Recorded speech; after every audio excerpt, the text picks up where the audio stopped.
Hello students, इससे पहली वाली जो हमने वीडियो बनाई थी उसमें हमने potential energy, electric circuit, circuit diagrams, symbols, open circuit, close circuit और potential energy, electric potential, potential difference, ये सारे टॉपिक्स हमने डिस्कस किए थे। अब हम इस वीडियो में ओम्स लॉ डिस्कस करते हैं। ओम्स लॉ क्या चीज़ है? एक आपके साइंटिस्ट थे 1826 में, जॉर्ज साइमन ओम, जर्मन के फिजिसिस्ट थे और इन्होंने रिलेशनशिप दी थी करंट और पोटेंशियल डिफरेंस के बीच में। इसी रिलेशनशिप को ओम्स लॉ कहा जाता है। वो रिलेशनशिप है क्या, उसकी डेफिनेशन हम डिस्कस कर लेते हैं। डेफिनेशन ये है, at constant temperature the following the current flowing through a conductor directly proportional to the potential difference across its end। constant temperature पर करंट जो फ्लो करता है किसी कंडक्टर में वो डायरेक्टली प्रोपोर्शनल होता है टू द पोटेंशियल डिफरेंस, उसके पोटेंशियल डिफरेंस के अक्रॉस इट्स एंड। तो अकॉर्डिंग टू द डेफिनेशन हम I directly proportional to V लिख सकते हैं। जो करंट किसके डायरेक्टली प्रोपोर्शनल है, करंट किसके डायरेक्टली प्रोपोर्शनल है, ये पोटेंशियल के, तो हमने I directly proportional to V लिख दिया। इसको हम ऐसे भी चेंज कर सकते हैं, interchange, V directly proportional to R, और इसका डायरेक्टली प्रोपोर्शनल साइन हमने हटा दिया, इसलिए हम इक्वल टू का साइन कर दिया और इस पर हमने R लिख दिया यहाँ। इसको हम mathematical form of Ohm's law भी कहते हैं। बोर्ड में एग्जाम में पूछा जाता है, write a mathematical form of Ohm's law, then you have to write this equation. जहां पर R क्या है, R is a constant of proportionality, R आपका कांस्टेंट ऑफ प्रोपोर्शनलिटी है और ये आपका रेजिस्टेंस कहलाता है ऑफ अ कंडक्टर। हम इस इक्वेशन को वर्ड के फॉर्म में भी लिख सकते हैं, और वर्ड के फॉर्म में कैसे लिखेंगे, पोटेंशियल डिफरेंस अपॉन करंट, इसमें से V अपॉन I ले लिया, पोटेंशियल डिफरेंस अपॉन करंट, और ये कांस्टेंट था, R हमारा क्या था, कांस्टेंट, तो यहाँ पे हमने इसको कांस्टेंट के बराबर कर दिया और कांस्टेंट का नाम क्या दिया था हमने, रेजिस्टेंस, ब्रैकेट में रेजिस्टेंस लिख दिया। तो इससे हम रेजिस्टेंस को डिफाइन भी कर सकते हैं एक तरीका से, और वो डिफाइन कैसे करेंगे, द रेशियो ऑफ, किसकी रेशियो है, पोटेंशियल डिफरेंस की, applied between the ends of a conductor and the current flowing through it, और जो करंट उसमें फ्लो कर रहा है इज ए कांस्टेंट क्वांटिटी, ये कांस्टेंट क्वांटिटी पे, जिसको हम क्या कहते हैं, रेजिस्टेंस कहते हैं। नेक्स्ट है, what are the factors on which resistance electric current depend. कौन कौन से फैक्टर हैं जिन पर इलेक्ट्रिक करंट डिपेंड करता है। ये आपके टू फैक्टर्स होते हैं। इलेक्ट्रिक करंट का हमने V equal to I R, V equal to I R में से I निकाल लिए, तो I हमारे पास में कितना आ गया, V अपॉन आर, तो V अपॉन आर आ गया। दो फैक्टर्स पर इलेक्ट्रिक करंट डिपेंड करता है। पहला factor potential difference, potential difference current के कैसा है, डायरेक्टली प्रोपोर्शनल। सेकंड फैक्टर है रेजिस्टेंस, रेजिस्टेंस करंट के कैसा है, इनवर्सली प्रोपोर्शनल। ठीक है, इनवर्सली प्रोपोर्शनल। और ये इसका मतलब क्या हुआ, अगर पोटेंशियल इफ V आपका डबल है then I is double, current भी कैसा होगा, आपका डबल होगा। अगर आपका V equal to half then current भी कैसा हो जाएगा, आपका हाफ एम्पियर। क्लियर। अगर हम इसमें केस में पोटेंशियल को इंक्रीज कर देते हैं तो करंट भी आपका बढ़ जाता है, पोटेंशियल को घटा देते हैं तो करंट भी आपका घट जाता है। अब सेकंड कंडीशन लेते हैं रेजिस्टेंस की। रेजिस्टेंस पे कैसे डिपेंड करता है, अगर आपका रेजिस्टेंस हाफ है, इफ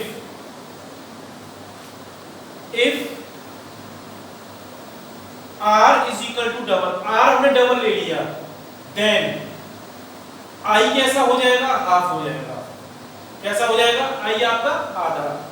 अगर हम इसमें रेजिस्टेंस को हाफ ले लेते हैं देन करंट कैसा हो जाएगा, आपका डबल हो जाएगा। तो इससे ये रिजल्ट निकलता है इस चीज से कि अगर हम रेजिस्टेंस को डबल कर देते हैं तो करंट आपका आधा, रेजिस्टेंस को बढ़ाएंगे तो करंट आपका घट जाएगा। सेकंड केस है, रेजिस्टेंस को हमने हाफ कर दिया तो करंट कैसा हो गया, डबल। अगर हम रेजिस्टेंस को कम कर देते हैं, घटा देते हैं, तो करंट आपका क्या हो जाता है, इस केस में बढ़ जाता है। सेकंड ले रहे रेजिस्टेंस, रेजिस्टेंस क्या होता है? ये प्रॉपर्टी होती है कंडक्टर की जो करंट के फ्लो को अपोज करता है। It opposes the flow of current. The property of a conductor due to which it opposes the flow of current through it is called resistance. हम कॉमन तरीके से भी इसको समझ सकते हैं। जैसे हम 100 मीटर दूर अब चलते हैं तो 100 मीटर की दूरी को हम आसानी से 3 मिनट के अंदर 5 मिनट में आराम से कवर कर लेंगे, 6 मिनट में कवर कर लेंगे 100 मीटर की दूरी को।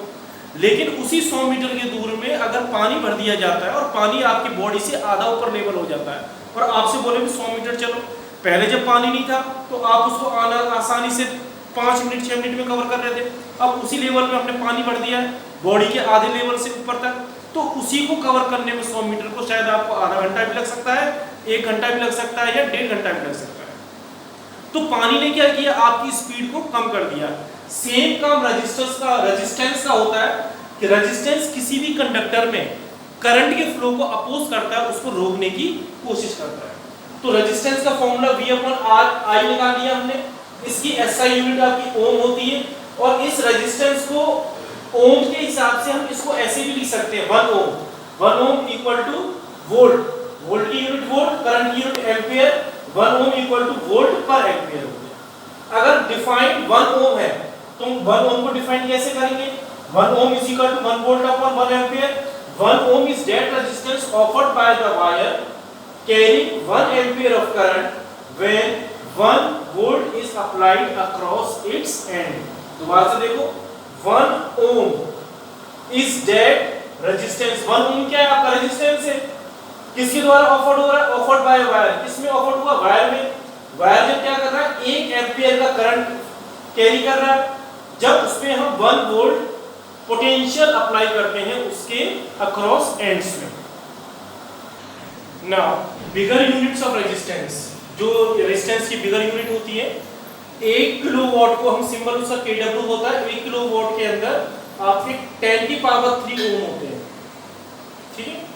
1 मेगावाट के अंदर 10 की पावर 6 ओम होते हैं आपके। ये आपकी बिगर यूनिट्स हैं।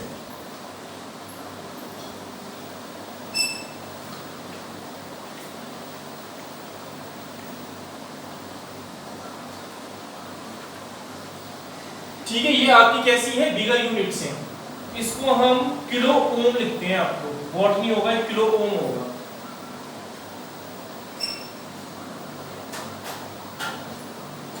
किलो ओम,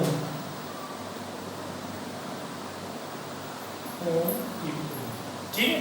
नेक्स्ट है graph between V and I। ये आपका हम जो ग्राफ अभी हमने डिस्कस किया था, V आपके डायरेक्टली प्रोपोर्शनल होता है किसके? करंट के। हम पोटेंशियल को बढ़ाएंगे, करंट भी आपका इंक्रीज होगा। जब पोटेंशियल इंक्रीज होगा तो करंट भी इंक्रीज होगा। तो उसका जो ग्राफ आता है आपका कांस्टेंट ऐसे आएगा और इसका जो स्लोप है ये OA, इसी स्लोप को हम रेजिस्टेंस कहेंगे। और ये आपका कांस्टेंट होता है, कांस्टेंट क्वांटिटी है। एक एक्सिस पर हमने V ले लिया, एक एक्सिस पर हमने I ले लिया। V को इंक्रीज कर रहे हैं तो आपका I भी बढ़ता जा रहा है और जो ये ग्राफ है इसका कांस्टेंट स्ट्रेट लाइन ये भी धीरे धीरे इंक्रीज होती जा रही है। इसी को हम स्लोप कहेंगे और ये स्लोप ही आपका क्या? कांस्टेंट कहलाएगा और ये क्या है? आपका रेजिस्टेंस है।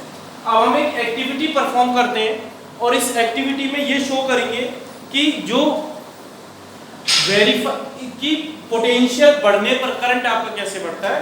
और इस एक्टिविटी को हम ये भी बोलते हैं वेरिफिकेशन या वेरीफाई ऑफ ओम्स लॉ। इसको हम वेरीफाई ऑफ ओम्स लॉ भी कहते हैं। इसका एक एम ये भी है to establish the relationship between potential difference across the resistor and a current passing through it, ठीक है। ये इसका एक एम है और इसको हम वेरीफाई ओम्स लॉ भी कहते हैं। apparatus क्या है? नाइक्रोम वायर या एरुका वायर, अमीटर, वोल्टमीटर, 4 सेल्स और एक सेल आपको 1.5 वोल्ट का है जो बैटरी वगैरह में यूज करते हैं, उसका सेल है। प्रोसीजर क्या है इसका? प्रोसीजर की सबसे पहले हमने सर्किट डायग्राम डाली। सर्किट डायग्राम मैंने अपने हिसाब से बना रखा है, लेकिन किताबों में इसमें रियोस्टेट दे रखा है आपका लगा हुआ, वो भी सही है, वो बिल्कुल ही सही है और ये भी आपका सही है। इसको हम सिंपल वे से परफॉर्म कर सकते हैं। इस एक्टिविटी को हमने 4 सेल इसकी ये कनेक्ट कर दी है, यहाँ पे की हमने कनेक्ट कर दी है। एमीटर है, एमीटर किसकी रीडिंग शो करता है? एमीटर आपकी करंट की रीडिंग को शो करता है। और वोल्ट मीटर हमेशा रजिस्टर की किसमें लगता है? आपका पैरेलल में लगता है। और वोल्ट मीटर किसकी रीडिंग को शो करता है? आपका पोटेंशियल डिफरेंस करता है, और एमीटर को हम सीरीज में कनेक्ट करते हैं। तो हमने इसका कनेक्शन से कर लिया है। सपोज सबसे पहले हमने क्या किया, एक सेल का कनेक्शन कर रखा है इसमें, बाकी सेल का नहीं किया, एक सेल से हमने कनेक्ट कर दिया, एक सेल से ही कनेक्ट कर दिया है। जब एक सेल से हम कनेक्ट करेंगे तो थोड़ा सा डिफ्लेक्शन आपका एमीटर देगा, थोड़ी बहुत डिफ्लेक्शन आपका वोल्टमीटर देगा। अब हमने क्या किया, इसमें दो सेल से कनेक्ट कर दिए। अब दो सेल से जो हमने इसमें कनेक्ट कर रखा है, इसमें थोड़ा सा डिफ्लेक्शन आपका एमीटर का भी इंक्रीज हुआ, और थोड़ा डिफ्लेक्शन आपका किसका इंक्रीज हुआ, वोल्टमीटर का भी इंक्रीज हुआ। अब हमने इसके अंदर तीन सेल कनेक्ट कर दिए हैं। तीन सेल कनेक्ट करने पर हमने देखा कि वोल्टमीटर की रीडिंग इंक्रीज हो रही है और एमीटर की रीडिंग इंक्रीज हो रही है। हमने अब चार की चार सेल इसमें कनेक्ट कर दी। चार सेल कनेक्ट करने पर हमने देखा कि वोल्टमीटर भी इंक्रीज हुआ रीडिंग, और इसकी पोटेंशियल एमीटर की भी रीडिंग इंक्रीज हुई। तो ये एक्टिविटी, ये रिजल्ट हमें देती है, जैसे जैसे हम पोटेंशियल को इंक्रीज करते जा रहे हैं, जैसे जैसे ईएमएफ या वोल्ट को बढ़ाते जा रहे हैं इसमें, ठीक है, वोल्ट को इंक्रीज करते जा रहे हैं, उसी हिसाब से हमारा करंट भी आपका इंक्रीज होता जा रहा है। और यही आपका क्या था, ओम्स लॉ था कि V को बढ़ाएंगे अक्रॉस, आपका क्या होगा, I भी बढ़ेगा। दोनों आपके कैसे हैं, डायरेक्टली प्रोपोर्शनल है।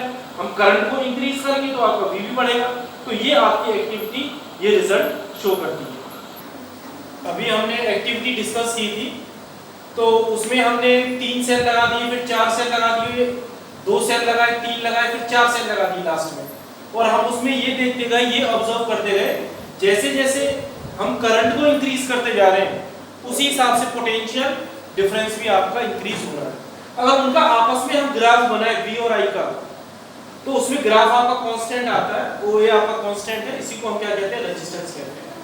तो रिजल्ट में क्या है, the constant is called the resistance. अब कुछ डेफिनेशन ले रहे हैं रेजिस्टेंस के अकॉर्डिंग। गुड कंडक्टर्स वो हैं जिनमें ज्यादा करंट फ्लो हो, और जब ज्यादा करंट फ्लो होगा इसका मतलब इलेक्ट्रिक, उसमें रेजिस्टेंस कैसा होगा, बहुत कम होगा, लो रेजिस्टेंस। दो substance which have very low resistance R called good conductors.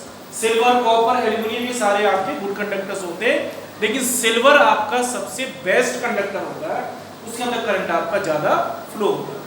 Next है बैड कंडक्टर या पुअर कंडक्टर भी कहते हैं। अ कंडक्टर और a material which offer higher resistance to the flow of electrons और electric current in an electric circuit is known as poor conductor. मतलब कि अगर हम दोनों को कंपेयर करें, सपोज सिल्वर और आयरन को कंपेयर करें, सिल्वर में तो करंट आपका ज्यादा फ्लो हो रहा है और आयरन में कैसा होगा, कम। तो सिल्वर और आयरन के कंपैरिजन में आयरन में करंट कम फ्लो हो रहा है, उसके अंदर आपका रेजिस्टेंस कैसा है, गुड कंडक्टर के कंपैरेटिवली हाई रेजिस्टेंस है। कैसा रेजिस्टेंस है, ज्यादा रेजिस्टेंस है। ज्यादा रेजिस्टेंस होने के कारण तो आयरन में करंट कम फ्लो होगा और सिल्वर के अंदर कैसा हो जाएगा, उसमें ज्यादा। इन दोनों को कंपैरिजन किया जाए तो ऐसे को हम पुअर कंडक्टर्स कहते हैं। नेक्स्ट डेफिनेशन ले रहे हैं इंसुलेटर। इंसुलेटर वो होते हैं जिनके अंदर इनफाइनाइटली हाई रेजिस्टेंस होता है।